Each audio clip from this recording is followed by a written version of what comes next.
Good evening, everybody. Welcome once again to the Lepanto Institute's Anchor Team. I'm your host, Michael Hitchborn, and with me here are two people. You can only see one of them. So this evening, first of all, welcome back, considering that we have been on hiatus for a week. I hope you had a very blessed Holy Week and a very happy Easter. And tonight we're going to be talking about politics. Lots of politics stuff. Figured it's kind of time to get back into, the nitty gritty of what's going on in the United States and the seedy underbelly of politics. It's so much more fun and interesting than beating up on bad guys in the church. But so we're going to be talking about that this evening, and I'm going to give you kind of an update on something that we're working on here at the Lepanto Institute. And there was something else I was going to bring up. No, I don't remember. I'll think about it later. There was something else I was going to mention to you, and it slipped my mind. So maybe was it the lawsuit? The lawsuit against the FBI? No, it was something else. Okay. Yeah. Not our lawsuit. No, not our lawsuit. But yeah. So anyway, I will. If Our Lady reminds me, then I'll tell you. Otherwise, it wasn't important. So why don't we go ahead and begin with our prayer? In nomine Patris et Filii et Spiritus Sancti. Amen. Ave Maria, gratia plena, Dominus tecum. Benedicta tu in mulieribus, et benedictus fructus ventris tui, Iesus. Sancta Maria, Mater Dei, ora pro nobis peccatoribus, nunc et in hora mortis nostrae. Amen. Our Lady of Victory. Pray for us. In nomine Patris et Filii et Spiritus Sancti. Amen. Okay, so apparently Our Lady does want me to talk about this because I just remembered. Because we were on hiatus and we didn't have an anchor team last week, and I think the week before is when we were banned. No. There was some reason why we didn't have it the week before. Or maybe we did. We did. Okay. We did. It was prior to that when we were. But we did send out a survey asking for some feedback. How do you like the program? What do you like best? What do you wish that we would change? And that kind of thing. And, as they say, if you ever want to earn a lesson in humility, ask people how you're doing. You are very gracious in your responses. We are doing well. There are things that you would like for us to improve on. One of the things that we got in our feedback is that you want more guests. You want us to have more involvement from people outside the organization, more interactions and communications with people like Jesse Romero. And when Jim Mon is available, I'll have him back on. And there are a few others that you all mentioned, but we actually have been talking about putting together a scheduling strategy so that we can schedule at least once a month a special guest that we'll be interviewing or that I'll be interviewing and talking about topics that are, topical, things that are pertinent to the day and pertinent to what's going on here in the world and in the church. And let's see, there were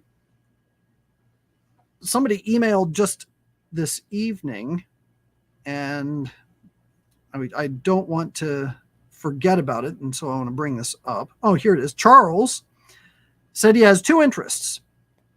The first, he said, could you give us an update on the death of George Newmayer? And he also asked for an update on the death of Bishop David Connell. Now, we don't have any updates on those two things, unfortunately. And the reason is this. We personally are not conducting the investigation into the death of George Newmayer. We are aware of the people that are involved, and we know the depth that is necessary to conduct this investigation. We're certainly willing to assist in whatever way we can, but for the time being, there is an investigation. It is underway, but they told us at the outset this could take months. So it's going to be a while. Hopefully we will have answers. And when we do, you'll be the first to know. I'll be sure to tell you what I know when I know it. As far as the death of Bishop Connell is concerned, I'm just that he was asked personally by the prosecuting attorney not to say anything else. He was kind of what they call muddying the waters. by exposing some of the things that had been discovered and some of the things that were at the crime scene. It makes it a lot more difficult for them to prosecute. So they asked him not to say anything else, not to comment any further. So because Jesse is primarily my source into what goes on in LA, my source in regards to what happened to Bishop Connell has dried up. So anything that I say from this point forward would be pure speculation, and I don't like dealing in speculation. So for that, we're not going to touch it until we actually know facts. And as I said, when I know facts, you'll know facts. So with that, why don't we jump into some of the topics that we've got going on? I'm going to give you kind of a round of headlines that we'll be covering. The first headline is the Biden administration asked National Archives to let the FBI access boxes from the Mar-a-Lago raid. Last summer. Which was last summer, yeah. The next headline is why the Trump team is embracing his indictment. Another headline here. Well, this is annoying. There we go. Yes. Well, I only included this one because it's sort of LOL from the mainstream legacy media. I see. So the headline is DeSantis and RFK Jr. misconstrue Fed's digital plans in warning of government overreach. Because the U.S. government will never overreach. Of course not. That's clear. These two are just crazy. Yeah, tinfoil hat conspiracy wearing theorists. Apparently. We also have Catholic vote confronts FBI with lawsuit over anti-Catholic infiltration and surveillance. We have FBI sought to develop sources in Catholic churches to combat domestic terrorism, documents show. And then finally, we have... Oh, yes, the Trump campaign. Good grief. What is up with all these... Legacy media. Yeah, legacy media pop-ups. Okay. Trump campaign raised $7 million since the indictment, says aides. Except that apparently there was some talk that it was closer to 14 million. 14. That's twice what they're reporting. That's interesting. This one I thought was interesting, that Alan Bragg is trying to sue Representative Jim Jordan for demanding answers on the Trump indictment. Yes. And his whole legal stance is... He filed a restraining order. Is that because you're congressional, you're trying to violate state sovereignty. And I'm like, hold on, friend, you indicted Trump on federal charges. Right. Not state charges, not New York state charges, but federal charges. Which means it pertains to Congress and federal government. Like it only goes one way though? Yeah, apparently. The federal government is insinuating itself into state sovereignty by going after you personally, but you, a state representative, can file federal charges. You want the federal government if Trump was convicted, you'd want the federal government to imprison him in a federal prison, wouldn't you? Yeah, very interesting. So much for state sovereignty. Right.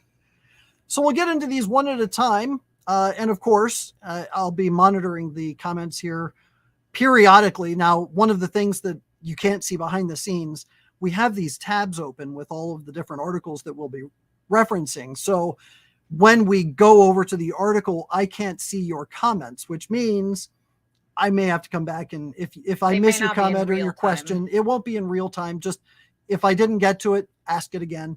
And if I see it, I will try to answer it. So we'll start with this first story. This is rather interesting. Biden administration asked National Archives to let FBI access boxes from Mar-a-Lago. Why is this relevant? Because the Biden administration said they were completely unaware of the raid before it took place. So we were unaware of the raid that we requested prior to the raid taking place, but then we don't know. That sounds like a lie to me. Well, it's something Biden is certainly well versed in. But maybe you should walk them through.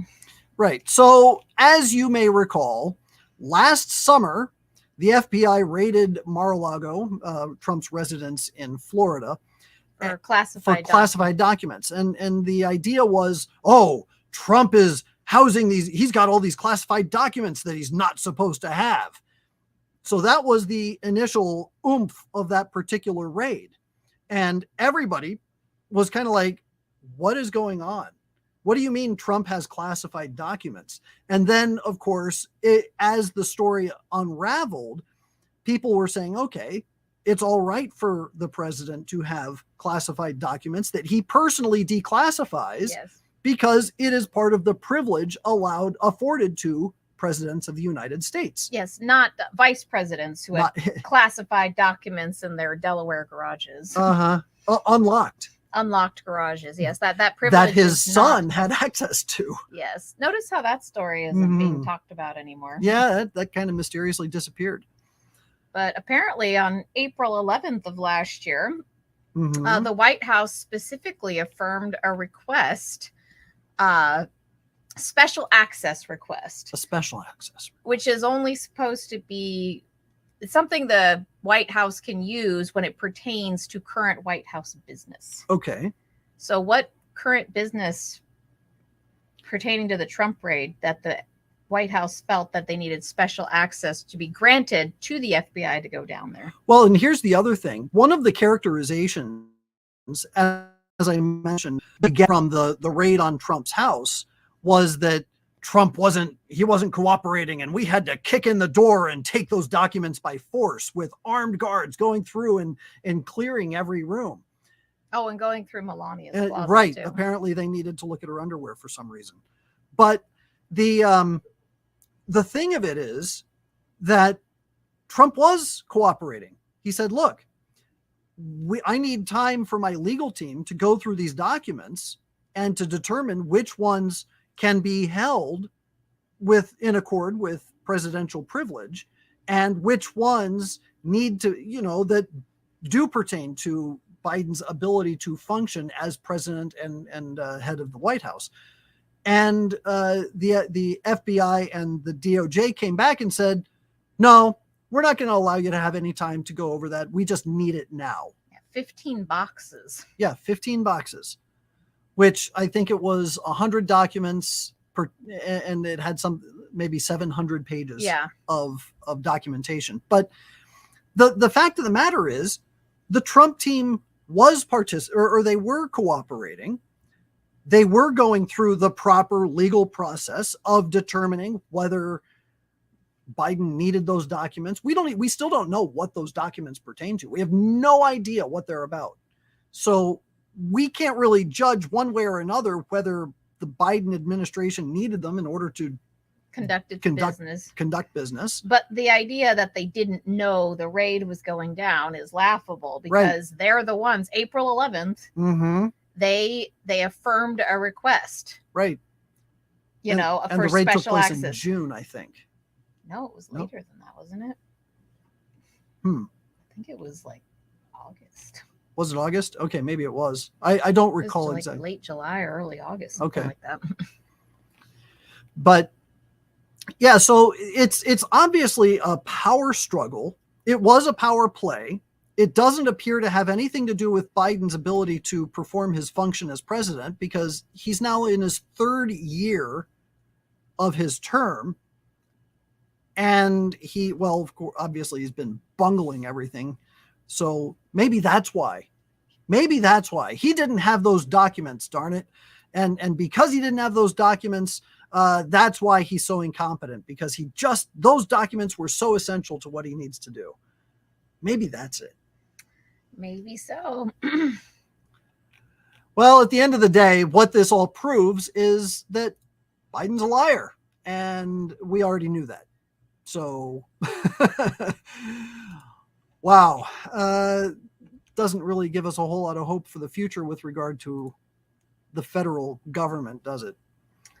No, but I mean, they make such a business of lying.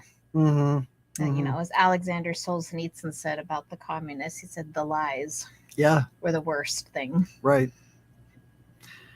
Well, speaking of lies, we have this series of indictments against Trump in New York. Obviously, the Manhattan Criminal Court has filed 34 felony counts regarding what they call a hush money scheme, which still has yet to be proved. There's no evidence that Trump paid hush money with funds from his campaign. That was part of the claim. And even if he did pay some people to just go away, right? Like, it's fairly common among rich elites to do this sort of thing. Right. Not that it makes not that it's awesome, good. It's just that it's not like a criminal. It's not a criminal thing. All you have to do is start scratching the surface on any rich elite, and you'd probably find out their lawyer had quietly handed money off to a third party, for stopping a gadfly. Like, well, yeah, I mean, and you've not excusing it. I'm not trying to say like, oh, it's like Clinton and Lewinsky or something. Just saying that it's not this. It's just part of the virtue signaling you see from the left whenever it's convenient for them to attack their enemies. They're suddenly so concerned about things that they themselves, I've got papers. Yes, practice all the time. And actually don't really care about. Right. Well, so that happened. It's obviously all over the news. It keeps coming up in the news. It's almost like this continuous fountain of vomit that keeps splashing across our computer screens. But I mean, like, the major news networks, they cleared their schedules. They tracked his flight from Florida, landing in DC, like in real time. Right. It's like, I thought they all just wanted Trump to go away. I know. It's like they give him all like this exclusive media coverage to the point where you're like, do they want him to be the 2024 nominee? I think they do. Do they look at him as, or is it just deranged, Trump, syndrome? Like, they can't handle it, and they it's like they actually are kneeling before him. They have to give him media coverage in order to satisfy their derangement. I mean, which is it? Do they want him to be the thing, or can they just not help themselves? I think it's a combination of both. On the one hand, I think that the media is hoping that Trump becomes the front runner so that whomever the Democrat runs against him will crush him. Right. Which is a repeat of 2020. Yes. I think that that's their hope. That's what they're angling for. Oh, and please, in the comments, let us know what you think. Yeah, that would be... it's an interesting question, whether or not there's a move to make Trump the front runner on purpose. Right. There have been I've read lots of political pundits writing about this, kind of wondering aloud whether this is not just kind of a move of the leftist. Right. To try to, get rid of him again. Right. And to not allow somebody else who might actually be a good contender from rising to the top. But it seems that one thing we can say with certainty is that Trump basks in the spotlight. Oh, yes. Even the negative spotlight. The man knows how to capitalize on publicity of wherever it comes from. Right. No, and it's, whatever you think of the man, it does make for entertaining politics, to say the least. Yeah, but I mean, like, even there was a quote from a guy who worked for Marco Rubio's campaign in 2016, and you could just almost like see him like tearing his hair out. He said, what did he say? He said the cable networks would show an empty podium where Trump was set to speak instead of showing his rivals giving actual speeches at the same time. It's incredibly frustrating for his competitors. You can't move up in the polls without media attention, and Trump just starves the competition. That's entirely the case. And I remember during the 2016 campaign, a lot of people were asking me, who do you think's going to win? Do you think Hillary's really going to take it? And I said, to be honest, I think unless there are shenanigans where the election machine just steals the election out from underneath Trump, I think Trump's going to sweep it. And I said, the reason is that the media has spent so much time turning him into a public pariah, which has actually caused people to like him even more, because he's a plain speaking guy.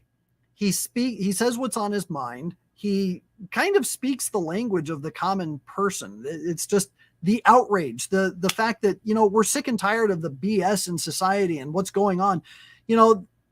All of a sudden you have people going, hey, he's now expressing the frustrations I've had for the last 8 years of Obama. And they rallied around that, and he did draw a lot of attention. But the media spent so much time giving him negative publicity, thinking it was going to lower his polls, had the opposite effect, and they created a monster they couldn't stop. But they're the ones that are obsessed with him, though. Absolutely. I mean, I just remember so many things, like they couldn't even do like a White House Christmas tree display. Oh yeah. Without, there being some kind of like nasty thing a news network had to say about it. Like, they've created the monster. But, at the same time, it does seem that at least among the American voting electorate, a lot of people, I'm sad to say, like, they vote for the person they see the most often. Yep. That's why advertising for politics is such a big business. Except in 2020. Except in 2020. Isn't that odd? Most popular president of all time, Joe Biden, 86 million votes. And he couldn't even elicit a crowd of 6 people. Yes, very strange. Yeah. Very strange. But again, Trump, he seems to, I'm not saying it's right that he is attacked. It's just that he seems to thrive when he's in the spotlight. Right. Whether it's positive or negative. It's like he knows how to command it. Yep. He works it to his advantage. I mean, who else could have raised 7 or 14 or whatever it really was, $7 million in a few days? Right. Yeah. I can't think of any political candidate, DeSantis, anybody else who could have raised that much money following extremely negative publicity. Right. Yeah. But Trump can. Yeah. Somehow. I mean, I'm just saying the man knows how to work the publicity. Right. And so the mainstream media, like, I don't know, they're strangely helping him, which is why a lot of people are wondering if they don't want him to be the front runner. Let's see. Mike Stasiowski says in 2020, Trump just didn't appeal the we're not going to say it out loud because we can't. We'll get locked out again. But you're right. That was an issue. I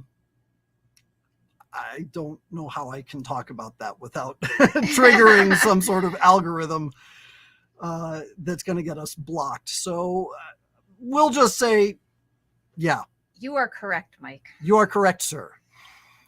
So anyway, the bottom line is that the Trump team is absolutely embracing this indictment. They do believe that the more this gets churned out, and I think that's part of the reason why he decided to go on up there, because he knew going up there is going to cause this media frenzy that will then in turn turn into more people paying attention to him. He's a little bit of a narcissist, but more focus on him, more focus on his desire to run again and, stamp out. Well, and it's certainly savvy on his part anyway, because he's showing he's cooperating with something that he's also said, and which everybody can see, unless you're a diehard Democrat, that it's a politically motivated hit job. Absolutely. Because supposedly if he is convicted, right, he would be ineligible, right, to run. So therefore, It seems like it's a political hit job to get him out of the running. Maybe it depends, obviously whether the charges actually stick, which I don't think they will. I would be very surprised if they did. However, the judge, I understand, that is overseeing the case is extremely liberal and has active ties to the Democrat Party. So the judge could issue a bad ruling just on political measure, which could cause a snowball effect. So I don't know how that plays out. interested in your thoughts on that, though. So if you want to let us know, I'd be interested in what you think an actual conviction would mean for the Trump campaign, whether he can actually continue running. Or the funny thing is that up to this point, apparently the woman in question in the case, she's actually been ordered to pay him money, which 5 years later she has refused to pay. So all of the rulings in this whole saga have actually gone in favor of Trump so far. I know. Which is again why this newest move, has the smell of being so politically motivated. Right. Even though, Bragg is state sovereignty. State sovereignty. The federal government needs to stay out of the state's business and stop trying to influence them. Yeah, something tells me that he really ought to stop bragging. Yes.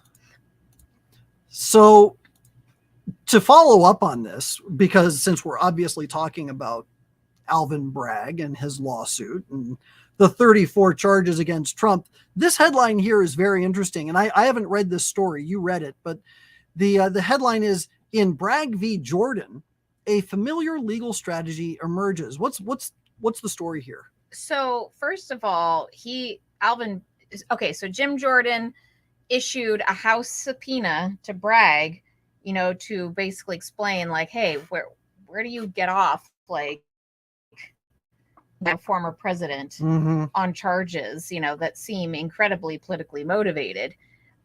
Bragg's response was to personally sue Jordan. Personally sue him? Yes. For what? Well, in suing him, he used this idea, apparently from 7 years ago, defending the independence of local prosecutors against federal interference in state sovereignty in business. That's odd. So this is apparently a strategy they've used before. No kidding. Yes, suing the federal government to get out of state business. Okay. But again, the head scratcher is, but aren't you indicting Trump on federal charges, which means the federal government is involved? I mean, seems like it would seem that way. Right. I think it's just another way to muck it all up. In other words, instead of Bragg being like, "Ooh, I'm in the hot seat now because Congress is asking, sending subpoenas to us," instead of going on the defensive, he's going on the offensive by suing him, so that they don't have to give these subpoenas as requested. It says here, Bragg's lawsuit filed Tuesday in federal court in New York asks a judge to block a subpoena seeking testimony from Mark Pomerantz, a former assistant DA who briefly worked under Bragg and has criticized aspects of his Trump investigation.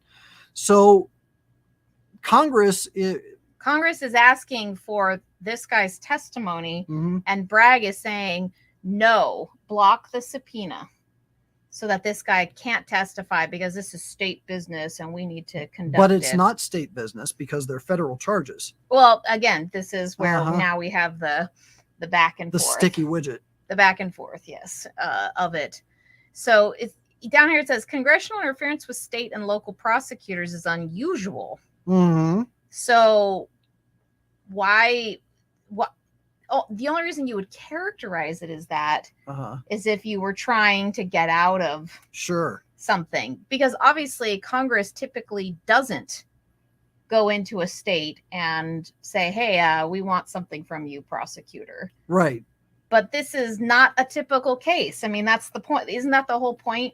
This whole thing is highly irregular. Highly irregular. I mean, there's really, I would say, first of its kind. I mean, I don't think any kind of prosecution of a former president for anything, Nixon, whoever, like even comes close to what this is.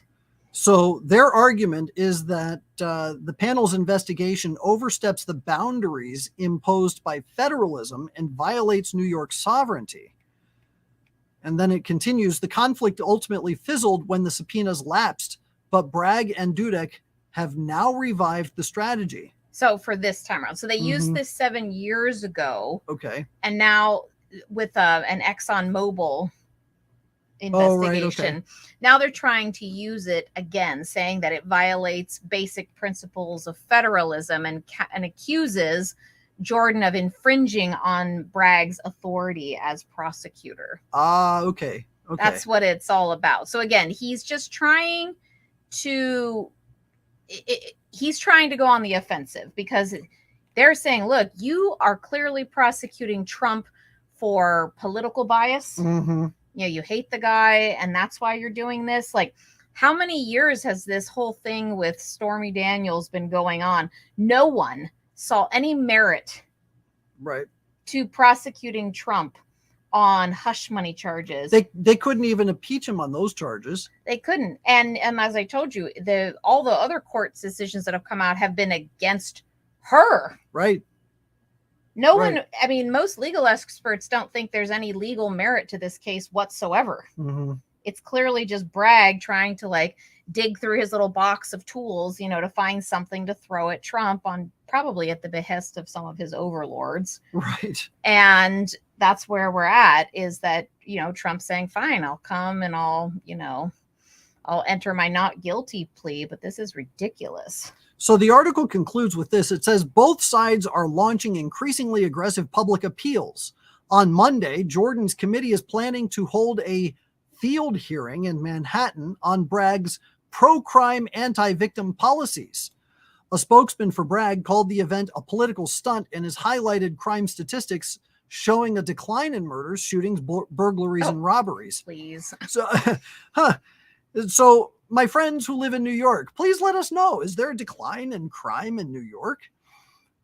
I don't think so. Yeah, exactly. Well, and that's actually kind of the counter argument coming from the conservatives, is with all of the crime there is to prosecute in New York.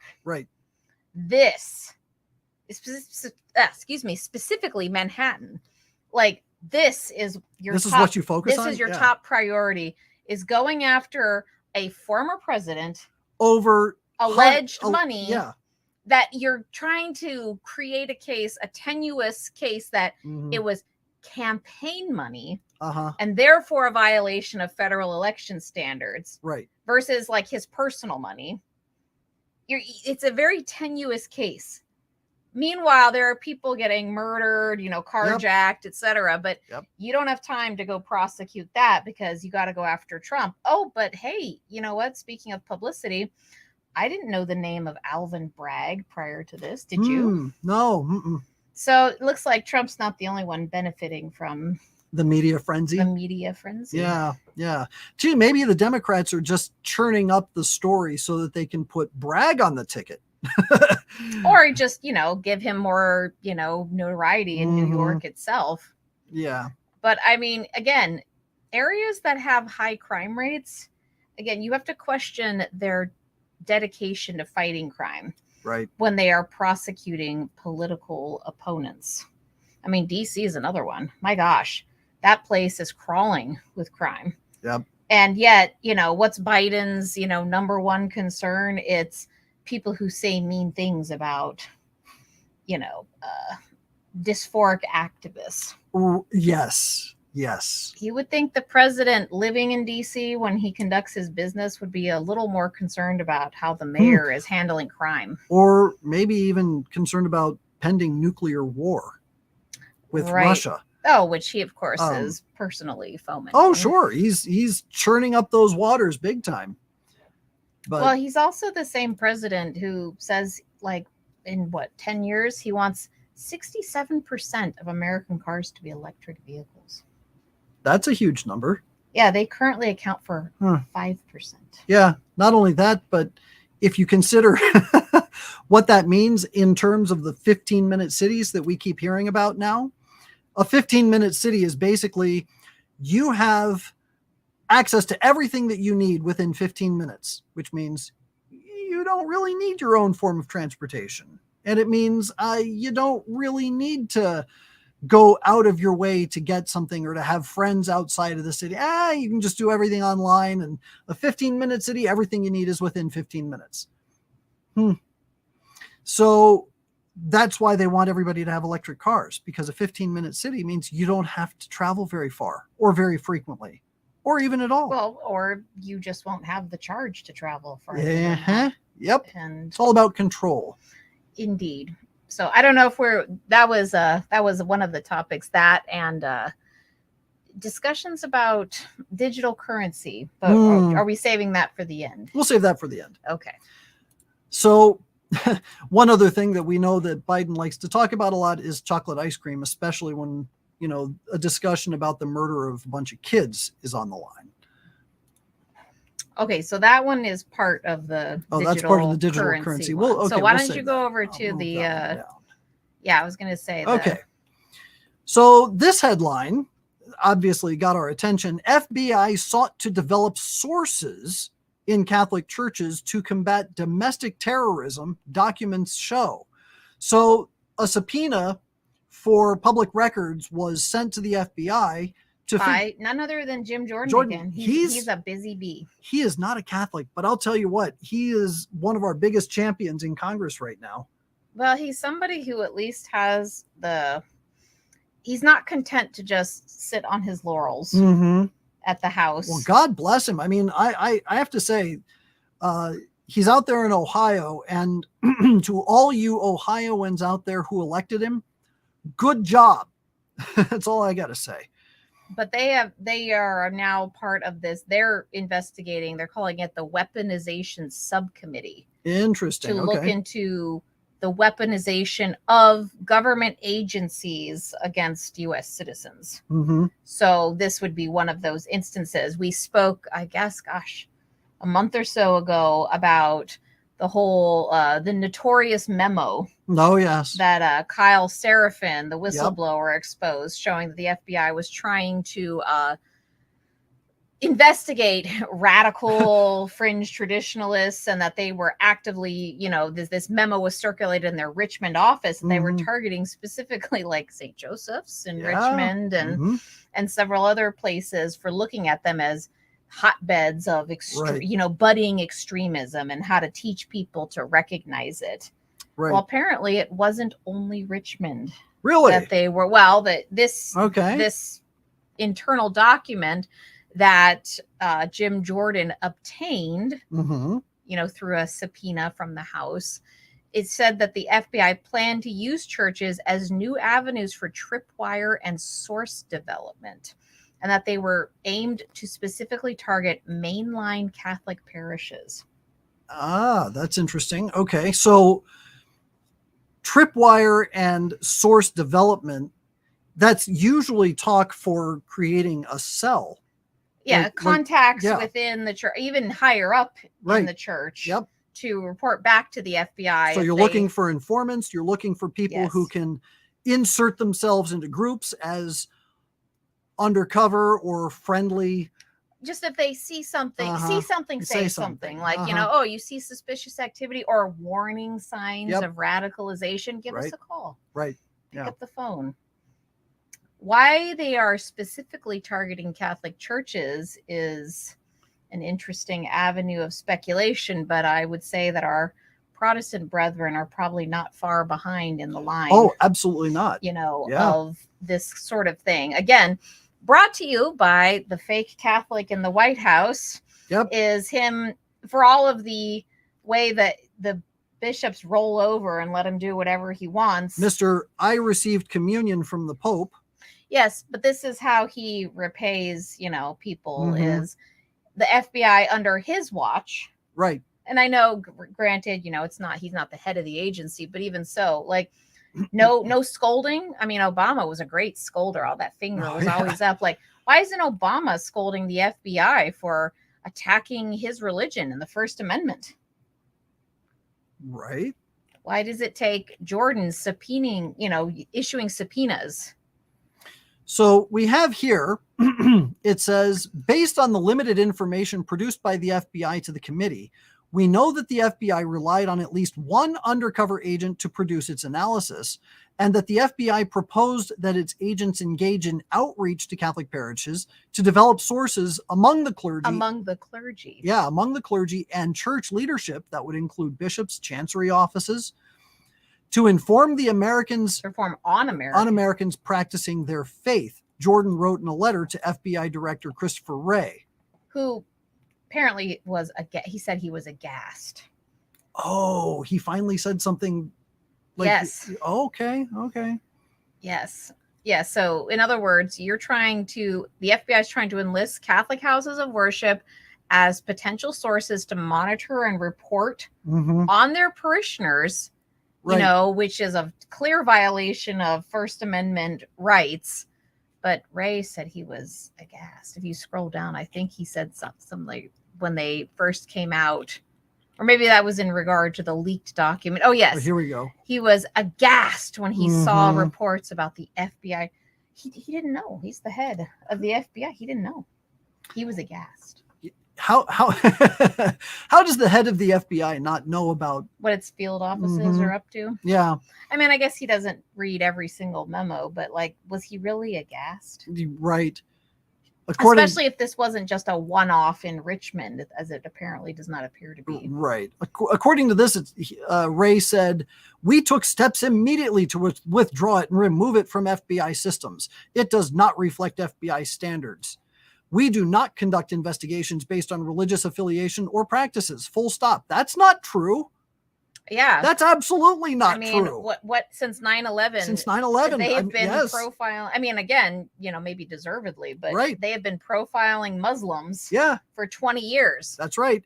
Very much on affiliation and practices. We do not conduct investigations based on religious affiliations or practices. Full stop. This is an outright lie. Yes. I mean, that's a bald-faced lie. He goes on, he says, "We have now also considered our inspection division to take a look at how this happened and try to figure out how we can make sure something like this doesn't happen again." Oh, I feel so safe now. Again, Kyle Seraphin, I mean, he's appeared, when the whole leaked document came out, he appeared on multiple podcasts, things like that. And even he said, look, I was involved in an investigation that followed this one Muslim for 5 years. Right. Waiting for him to do something wrong so they could swoop in and snatch him up. He's like, that's not how the government's supposed to be conducting business. Right. Yeah. It was a really long-term following. And they eventually got him on something. But again, it's that's not what you're supposed to be doing. Right. You're not supposed to be using government resources to follow people around, waiting for them to jaywalk or something. You can't do that. Now, back in the 50s and 60s, the FBI was very efficient at tracking down communist cell networks within the United States. I know this because my grandparents were actually involved with some informants who were working with the FBI to expose these communist cells. I've told the story before, but my grandfather actually sat in on a communist cell meeting with a tie-tack microphone and a tape recorder taped under his armpit. But that's a little different. I mean, this is different. Active. Right. This is active. Something bad's happening and I'm present while it's happening versus surveilling somebody for years. So, yeah, but it's even more insidious than that, because going after communist cell networks, the communists are enemies of the state by definition, because they're revolutionaries. Their whole idea, everything about the communist is to create and foment revolution in society. They, by their very existence, are seditionists. That's what they are philosophically. They're seditionists. So it's not the same thing. And I bring this up because somebody along the line, I'm sure, will try to make the comparison that, well, when the government was going after the communists, it was because they were trying to make sure that America was safe. Well, now we have evidence that these traditional Catholics are terrorists, and so we have to keep America safe by keeping an eye on them. Oh, please. But this is just a resurrection of the know-nothing party. Of course.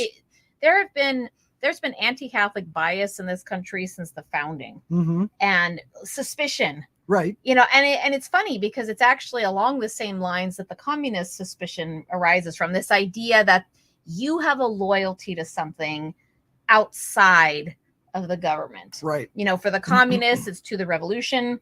For the Catholic, at least in the know-nothing interpretation, it's to Rome. It's to Rome, yes. Yeah. Rome is above your allegiance as a citizen. Right.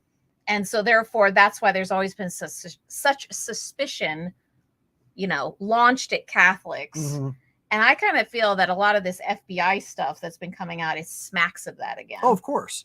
Yeah. That, you and your popish, your popish ways, like. And yet everybody's fawning all over Pope Francis and saying, well, we have a Catholic in the White House. Yeah. My goodness, half the Supreme Court are Catholic justices. There's Catholics in all levels of government. I wonder if the FBI is planning on monitoring Biden's parish. Probably not. Oh my goodness, it's probably filled with radical activists, that are discussing actively to like firebomb people that, don't support the Rainbow Parade. Right. I mean, my goodness. So following on that, Catholic Vote is suing the FBI over their anti-Catholic infiltration and surveillance. Now, this is really interesting because Brian Birch, I'm just going to read to you what he said. He said, on March 6th, we filed a Freedom of Information Act request with the FBI in Richmond, Virginia, asking for communications regarding the targeting of traditional Catholics. Norms require the agency to respond within 20 business days with an additional 10 for, quote, unusual circumstances. Right, but that's still a month plus ago. That's a month plus ago. Brian, business days, though. Business days, yeah. So that's... So are they still... Well, March 6th. Well, okay, never mind. We'll do the math later. Yeah. And Brian Birch says, to date, we have not received any response. Our legal team is preparing to bring a lawsuit within the next 10 days if we do not receive what we are entitled by law. So the 20 business days have expired, but now 10 business days remain. There's the 10 business days remain for unusual circumstances about why the FBI can't comply with their request for information. Now, what's interesting to me, because Catholic Vote is, they're suing for all communications pertaining to this particular document that was in Richmond.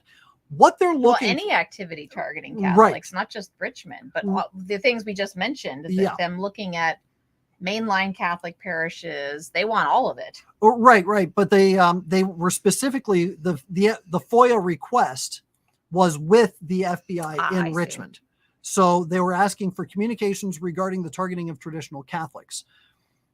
The memo originated in Richmond.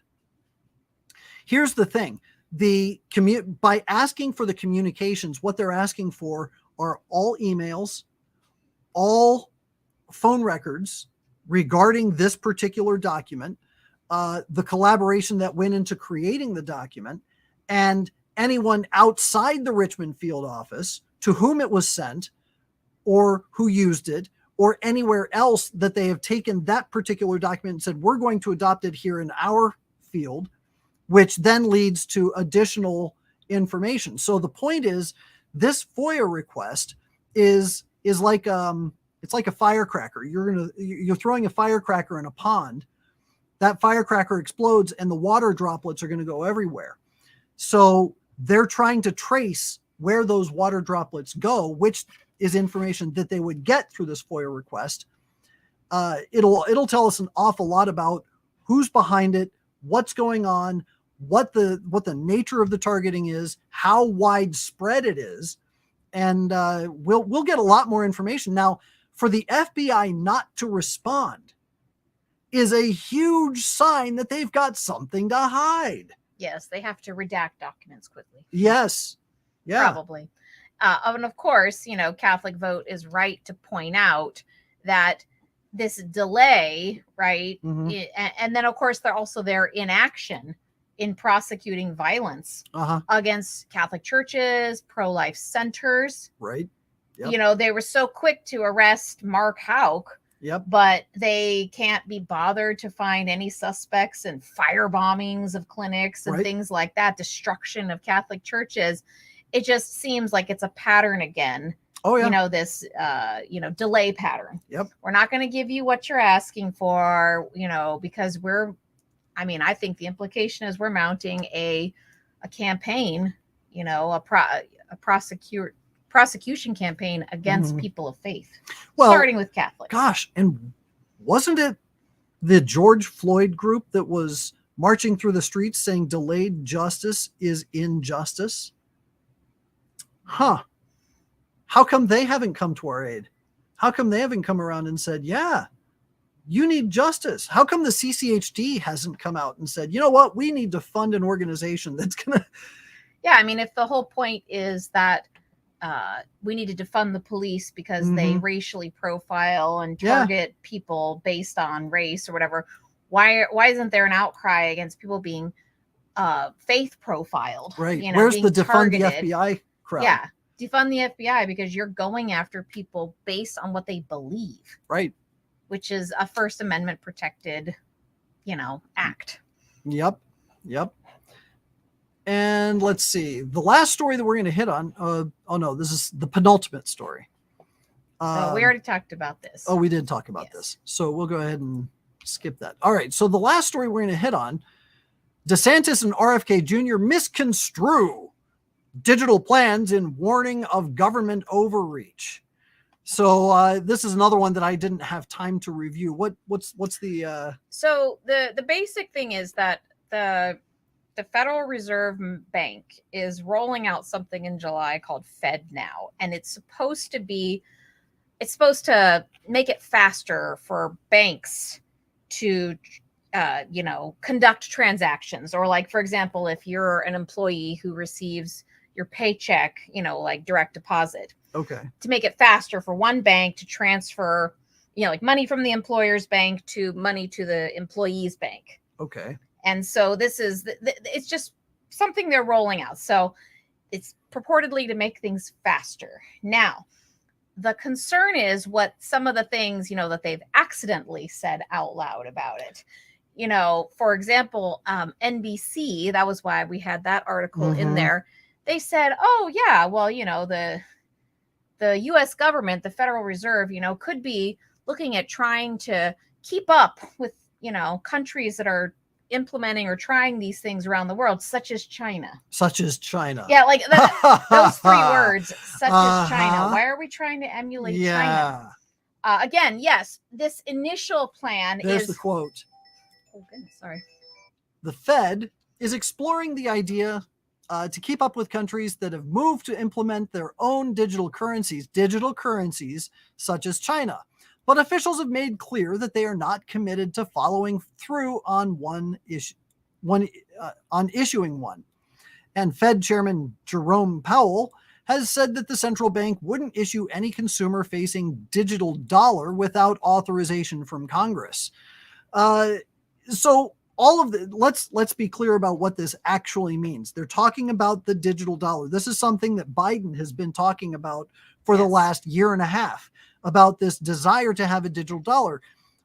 What the problem is, if you have a digital dollar, then you have digital assets, which are easy to manipulate for one thing, but then you can start doing social scoring like China does, and that can either inflate or reduce what's going on in your bank, how much money you can withdraw from your bank on a day-to-day basis. Or right. Well, that's the rabbit hole, right? Like that's what DeSantis and RFK Jr. are arguing about. So again, I included this NBC article because the NBC article immediately leapt to paint them as nutcases, pearl clutchers, running to the worst possible conclusion when all the Fed is doing is just making it easier for banks to send funds to other banks. You guys are nuts. You're conspiracy nuts, like coming out with all this stuff. But again, Biden has been talking about a digital dollar.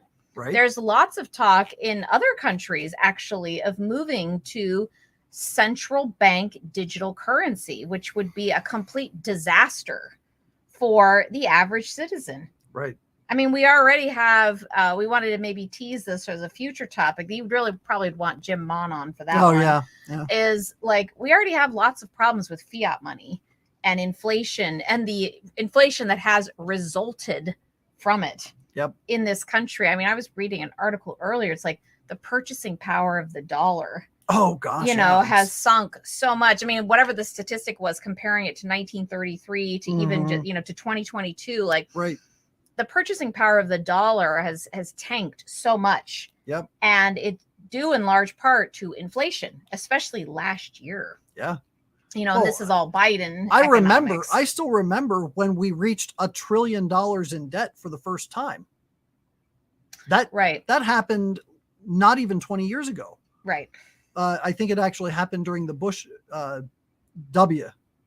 administration that we hit $1 trillion. And I remember everybody going, "Ooh, that's such a big deal." Yeah. Now we're 34 times that in debt. 34 times. It has taken this country 250 years to get to $1 trillion in debt.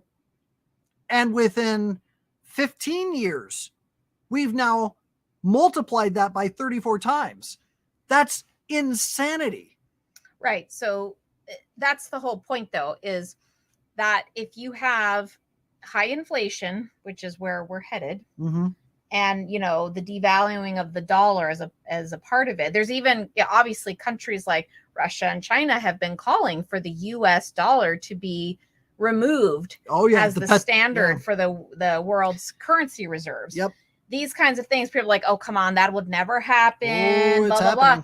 But if you have a high inflation period, that kind of thing, these can drive these trends. So what's going to happen is if more banks start failing, we had Silicon Valley Bank, the one up in New York. Yep. If more banks keep failing, the Fed is going to, I think they're going to say, well, we need a digital currency in order to mitigate the crisis. Mitigate this banking crisis we're in, this high inflation we're in, which of course has nothing to do with, our Federal Reserve policies and Biden economics, or nothing to do with that. Nope. But we need to have a central bank digital currency in order to mitigate the crisis and stabilize the economy. I'm just saying, people watch for those words. So I want to kind of talk about this just for a moment, because moving to a digital currency means no hard cash. It means, which again, no one, in even the lefties, right? Like no one's claiming they're doing that yet. Not yet. But it's certainly there is a possibility on the horizon, and we should all know by now that the minute it's even whispered about, it's on the table as an option. But let's just extrapolate where this goes. Okay, we already know that up in Canada, all those truckers that were at the border, that were protesting at the border. Oh, yes. Okay, those truckers were tracked down by the government of Canada, and the government, and they had frozen. That's right. Their bank accounts were frozen. They could not extract funds out of the bank accounts. Now, if they had cash on hand, or they can still do things to where they're conducting transactions and they can get cash in hand and do business that way. With a digital currency, that goes away. Because suddenly the cash on hand means nothing to a bank account. You can't use it to pay your mortgage. You can't use it to pay your car loan. You can't use it to pay your student loan, because the cash on hand has zero value anymore. What else happens? And I actually had somebody call me today and said, "Look, I just want you to know you do excellent work. I fully support the Lepanto Institute, but I have to stop my regular donations because my bank decided that it didn't like my approach to things and said they're shutting down my account." So he has to open another bank account with a whole other branch, a whole other bank, just so that he can get back into conducting business. But they said, "We are going to lock out your account in 15 days because by law they can't just shut him out. He has to be allowed to extract his funds." But it's just one of those things where this is really happening. We also know that people through PayPal, people through certain other donation type companies, I think it was GoFundMe, locked someone out of all the funds that they had raised because it didn't like their philosophy on something. I think it was either a pro-life thing or it was a pro-family thing. But the fact of the matter is, GoFundMe said, yeah, we're not going to fund hate. So they shut them out. They shut them out of all the funds. That's where we're headed. And that's what a digital currency will do. It becomes a de facto means of control based on certain credit markers. Social credit markers. Whether you have the Chinese system of social credit scoring or not really doesn't matter. If the bank knows, oh, you said this on social media, so therefore we're not going to let you have, 1,000. Or you're publicly campaigning against certain jabs, that kind of thing. Then maybe you don't need to be out there spreading your disinformation. Everybody remember Biden was trying to have a disinformation board. Yep. And it had such backlash. It got, squelched pretty fast. Yep. But can you imagine if there was a disinformation board out there, right? Researching people and saying, well, we don't want those people being able to get donations and spreading their hate and their lies. I mean, again, radical traditional Catholics, whoever, whatever, if you're against whatever the newest government diktat is. Sure. And what happens if the FBI decides that, well, we've found all these different cell activities going on within traditional Catholic communities, and those communities are engaged in illegal behaviors, and we need to freeze their accounts and make sure that they can't have a transaction of funds or anything like that anymore. So it's a snowball effect, and it's a very specific targeting of a certain set of Americans that don't want to go along with the woke nonsense. And that's the direction that we are headed in. It's a very dangerous direction. And it's something that we need to be mindful of, even if we can't necessarily do anything about it. It's almost like, a train derailment. Once it's started, there's nothing that's going to stop it. Well, it's more like, again, I think you're right. Like, there are some things we can't control, obviously, but that government, going back to that government disinformation board, they tried to slide that in quietly. Yep. And there was so much laser hot attention focused on it, researching her specifically, the woman they were proposing to lead it, pulling up her social media posts, which were just nutso crazy, that the Biden administration had to withdraw. Yep. Because it was just politically untenable to move forward. So vigilance in truth. That's right. So even though ultimately we can't control what happens, what the elites do, in some senses, when they try to kind of softly push something forward, we should be aware. Right. We should be on it. Yes, the Fed Now thing that's being rolled out in July, it's just for bank transactions. That's all it is. Okay, fine.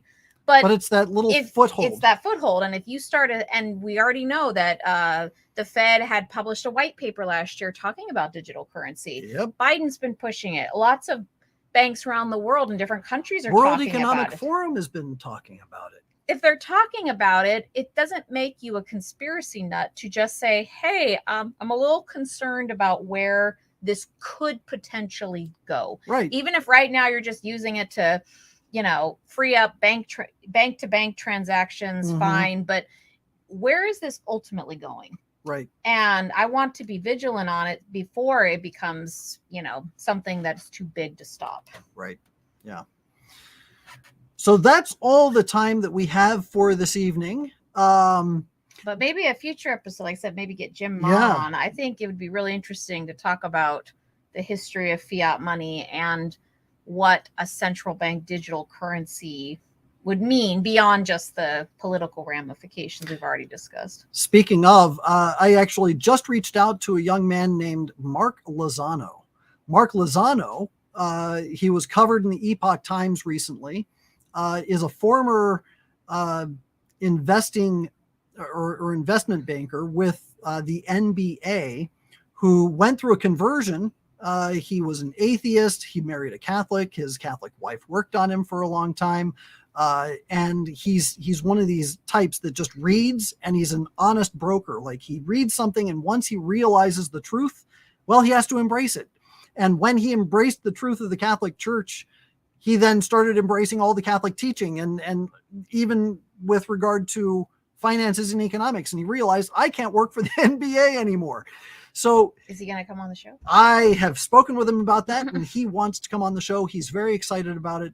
I think that a conversation between him, myself, and Jim Mon would be a fantastic program. And before we go, I do want to say, some of you have expressed concern with the way that we've formulated the show of late, that, okay, it's become a lot of my wife and me talking to you about things in current events. And the reason for that particular format is, especially of late, and of late, I mean the last 4 months or so. Right. The reason is that ever since once January hit, that's the beginning of the tax period, where I have to get all the letters together. I have to get all the finances together. I have to work on all the administrative stuff regarding the Lepanto Institute. And on top of that, I'm still investigating stories. I'm still writing the weekly newsletter. I'm still traveling. And in fact, I've been coordinating with people who are going to revamp the website. So we are looking at a website facelift. We're also working on getting yet another email distribution company, this time one that I think works better. So hopefully that'll be coming. And it's just, there's a lot that goes into preparing this kind of program. And my wife has been very diligent in putting together an outline and reading the articles and saying, okay, these are the talking points that we need to hit. This is the kind of thing that we talk about. And by the time the show comes on, I have just enough time to read the stories and kind of get my head around it a little bit, which is why the conversations that we have are helpful, not just to me, but I think also to you, because I do come at these articles a little bit more fresh than she does. She's had time to digest it and to go over it and to know all the talking points. But it's been a big help to me to have her on board, to have her working with the program and putting together the outline and the talking notes. But baby time in 4 weeks. 4 weeks, count them, which means I'm not going to have as much help from her after the baby comes, which is going to be a little bit difficult. So we are trying right now to come up with a guest schedule. And by having a guest schedule, it'll be a lot easier for her. It'll be easier for me. I'll be able to interview people that are more interesting to you. And I think it'll be an improvement in the show. We have had a great show. It's been going on very well, I think. And I think the two of us work very well together. I like having her on the program. And now you know what we talk about. Yeah, this is what that's right. All the time. This is basically our dinner conversation. So, this is kitchen table. Yeah, this is kitchen table talk is basically what this is. So we clean it up a little bit when there are children around, though. We don't talk about the rainbow parade when there's children in the room. Yes, but you're getting a little bit of an insight into the Hitchborn household here. But in any event, I just wanted to express my gratitude and thanks to all of you for your support for the program, for sticking with it. And I know sometimes you get in a rut and it's a little bit formulaic, but it's been very tough to get out of that, since we have all of the tax and administrative stuff that we have to do all the way up through April. It's a pain. But stay tuned. But stay tuned. I think Mark Lozano will be a great guest. I think he's going to be fantastic. I spoke with him for an hour, and it was a great time. I'm really looking forward to having him on, and I think you're going to enjoy the guests that we're the list of guests we're coming up with to have on the program. We'll schedule them out, and until then, we'll see you next week. Why don't we close with our prayer? In nomine Patris et Filii et Spiritus Sancti. Amen. Ave Maria, gratia plena, Dominus tecum. Benedicta tu in mulieribus, et benedictus fructus ventris tui, Iesus. Sancta Maria, Mater Dei, ora pro nobis peccatoribus, nunc et in hora mortis nostrae. Amen. Our Lady of Victory, pray for us. In nomine Patris et Filii et Spiritus Sancti. Amen. God bless you all. I will see you all next week.